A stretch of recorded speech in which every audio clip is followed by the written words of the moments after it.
It was a typical day on the much-loved UK version of Antiques Roadshow, filled with fascinating stories and hidden treasures. But one item, a beautiful Chinese lantern, brought a moment of pure magic and a truly astonishing revelation.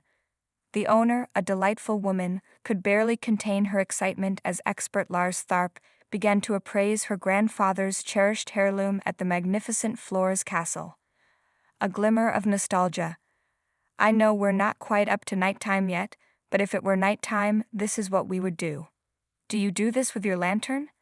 Tharp playfully inquired, gesturing to the lantern's design. With a joyful twinkle in her eye, the owner confessed, I do. Every week.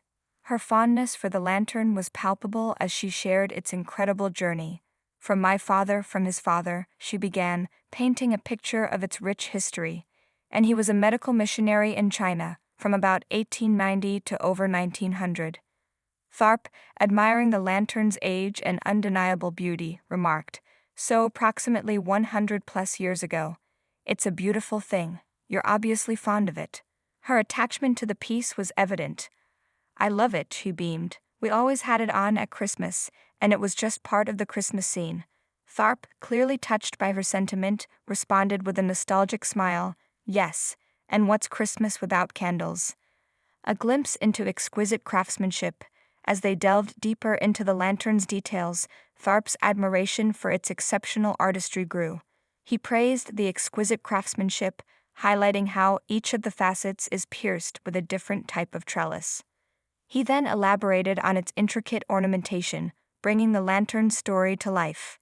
Here you have a kind of honeycomb trellis, and in the center there's a reserve with a little lotus flower, and what I particularly like is this here where two handsome young maidens are accommodating this man here, looking up and gazing at the moon. That's the moon. It's a nighttime scene. He continued, pointing out another remarkable detail. And in this case the trellis is not honeycomb, but it is overlapping Chinese coins or cash. Now, coins and cash denote wealth. May you have wealth. It was clear this wasn't just a lantern, it was a work of art, steeped in symbolism and history. The conversation then turned to the magical effect of the illuminated lantern. The owner confirmed that its captivating shadow could be seen from afar. Yes, it does, you can see it from quite a distance, she said, her voice filled with pride.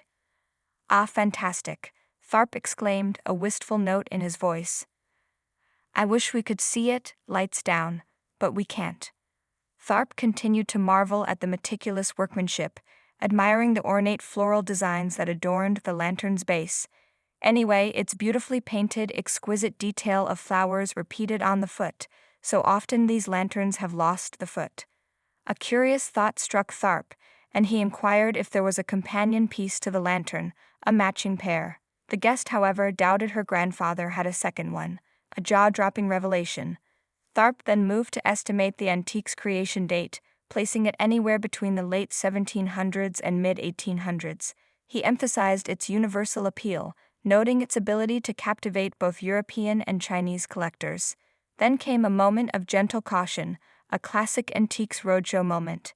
Knowing the lantern was lit weekly, Tharp asked, well, you light it once a week, so you must have it insured? For fire, if nothing else.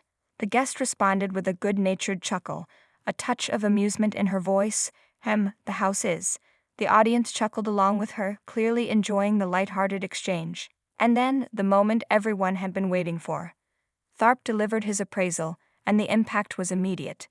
I think to replace one of these, if you were to go out and buy another one, I think you're looking at somewhere between £10,000, $15,000, and £15,000, $20,000. Strike a light. The owner's eyes widened in disbelief, her jaw practically hitting the floor. Never. Really? I thought it was about £500, $1,000, £10,000, and £15,000. Her voice was a mixture of shock and pure elation. This market has gone absolutely through the roof, and it's going to appeal to the Chinese, it's going to appeal to the Europeans. It's a beautiful thing, really, Tharp elaborated, confirming the incredible value of her family heirloom. As the guest expressed her heartfelt thanks for the staggering appraisal, the surrounding crowd erupted into a spontaneous burst of applause. Tharp, ever the showman, quipped, oh, a round of applause, my word. Oh no, really, sending the audience into raptures and solidifying this as an unforgettable moment on Antiques Roadshow.